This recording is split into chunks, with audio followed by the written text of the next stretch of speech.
বৃহস্পতিবার বস্ত্র ও পাট মন্ত্রণালয়ের সভাকক্ষে বন্ধ জুট মিল, কারখানা চালু ও ইজারা সংক্রান্ত অংশীজনদের সঙ্গে জরুরি সভায় অংশ নেন বস্ত্র ও পাট মন্ত্রী খন্দকার আব্দুল মুকতাদির।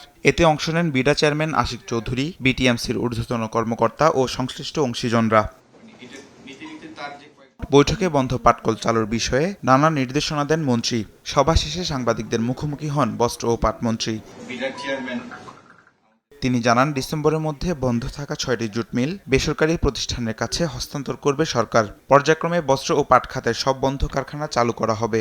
৬টি মিল আমরা আশা করছি এই বছরের মধ্যেই, এই ডিসেম্বরের মধ্যেই আমরা প্রাইভেট সেক্টরের কাছে হস্তান্তর করতে পারবো এবং প্রতিটিতেই আমাদের প্রত্যাশা শুধু না, প্রজেকশন যেটার উপরে আমরা দিচ্ছি, প্রত্যেকটাতেই হাজারের বেশি কর্মসংস্থান সৃষ্টি হবে, নতুন বিনিয়োগ আসবে।